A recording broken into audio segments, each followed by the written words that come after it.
नमस्ते। आज के इस एक्सप्लेनर में हम एक ऐसे विषय की गहराई में जाने वाले हैं जिस पर अक्सर खुलकर बात नहीं होती।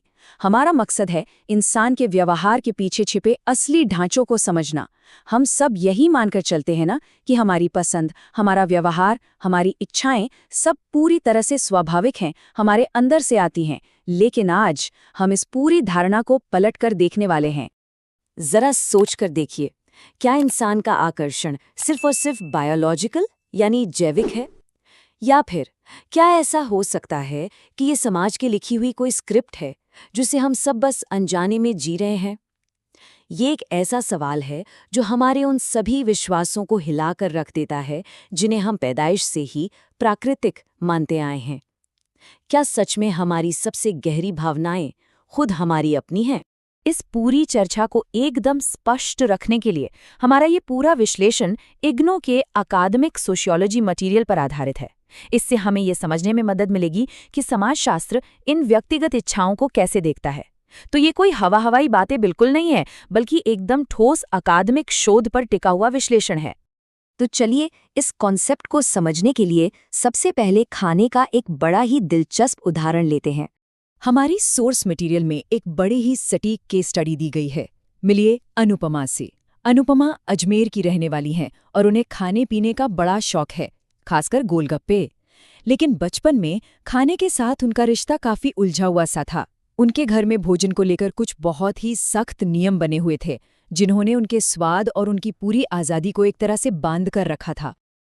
अब देखिए, ये नियम कैसे और किस आधार पर बनते हैं। अनुपमा का परिवार क्षत्रिय है, मतलब धार्मिक या जाति के आधार पर वहां मांस खाना बिल्कुल वर्जित नहीं है। लेकिन घर के अंदर का बंटवारा देखिए। पिता और भाइयों को मांस खाने की पूरी आज़ादी थी, लेकिन माँ और अनुपमा के लिए ये पूरी तरह से मना था। मतलब ये पाबंदी किसी धर्म की वजह से नहीं, बल्कि विशुद्ध रूप से जेंडर यानी लिंग के आधार पर तय की गई थी। अब अनुपमा का आगे का सफर बड़ा दिलचस्प है। ये दिखाता है कि कैसे हमारा बाहरी माहौल हमारी पसंद को पूरी तरह बदल देता है।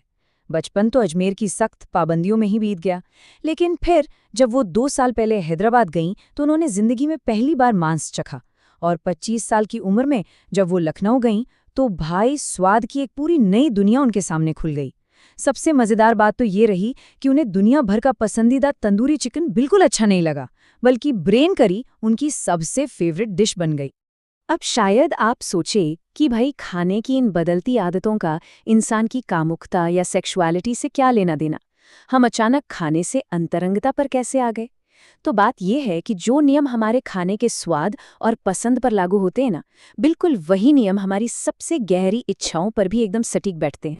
और यहीं से हम आते हैं कामुकता के सामाजिक निर्माण पर।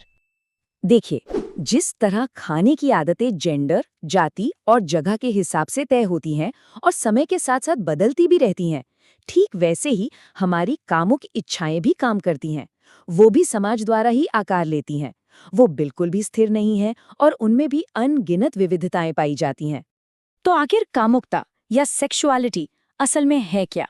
विश्व स्वास्थ्य संगठन यानी WHO के अनुसार ये जीवन का एक ऐसा जटिल हिस्सा है जो सिर्फ शरीर या बायोलॉजी तक ही सीमित नहीं है। ये हमारी मनोवैज्ञानिक स्थिति, हमारे समाज, अर्थशास्त्र, हमारी संस्कृति और धर्म, इन सबसे बहुत गहराई से प्रभावित होता है। और सबसे अहम बात, ये सिर्फ संतान पैदा करने की कोई प्रक्रिया भर नहीं है, बल्कि ये एक बहुत ही बड़ा और व्यापक अनुभव है। अब जरा समाज के बनाए हुए उन अनकहे नियमों और पाबंदियों की तरफ नजर डालते हैं।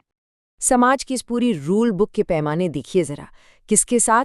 नियम कहता है केवल विपरीत लिंग और समान जाति धर्म के लोगों के साथ।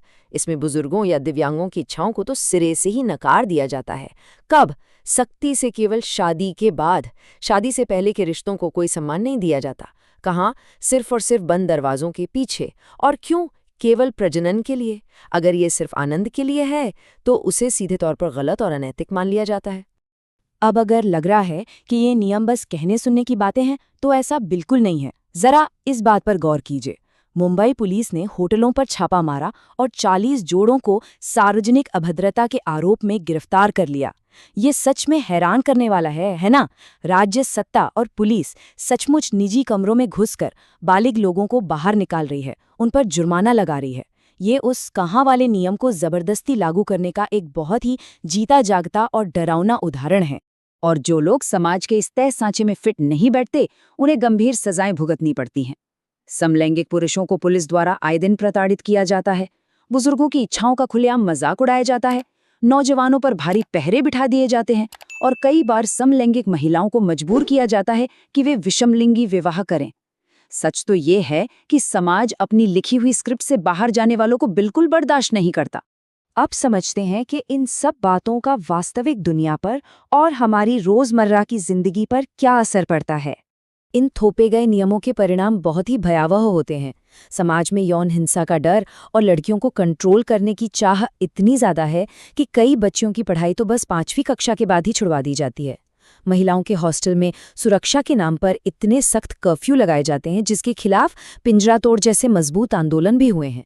मेडिकल स्तर पर भी देखिए, प्रजनन अंगों को गुप्त अंग कहकर इतनी शर्म थोप दी जाती है कि लोग अपनी गंभीर स्वास्थ्य समस्याएं तक डॉक्टरों को नहीं बताते।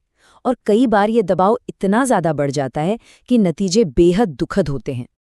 इस गंभीर वास्तविकता को समझने के बाद आइए सोर्स मटेरियल से ही एक छोटी सी दिमागी कसरत या थॉट एक्सपेरिमेंट करते हैं। बस कल्पना कीजिए कि आज सरकार एक आदेश जारी कर दे कि सभी महिलाओं को केवल पीली साड़ी पहननी है और सभी पुरुषों को केवल सफेद कमीज और काली पैंट, बस कोई और रंग नहीं, कोई और कपड़ा नहीं। जरा सोचिए, ऐसी दुनिया देखने में कैसी लगेगी? एकदम नीरस और उबाऊ, है ना? इंसान की सुंदरता सबको एक जैसा बनाने में नहीं, बल्कि उसकी विविधता में है।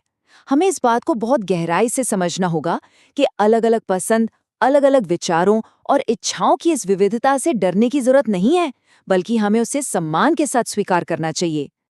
और इसी विचार के साथ हम आज के इस एक्सप्लेनर के अंत पर आ गए हैं। लेकिन जाते जाते एक बहुत ही अहम सवाल अपने साथ लेकर जाइए। अगर हमारी सबसे गहरी इच्छाएं, हमारी पसंद और हमारे व्यवहार का इतना बड़ा हिस्सा समाज की लिखी हुई किसी स्क्रिप्ट का ही नतीजा है, तो हमारी पहचान का वो कौन सा हिस्सा है जो सचमुच पूरी तरह से सिर्फ हमारा अपना है? इस पर जरूर गहराई से विचार कीजिएगा। इस एक्सप्लेनर में हमारे साथ जुड़ने के लिए आपका बहुत बहुत धन्यवाद।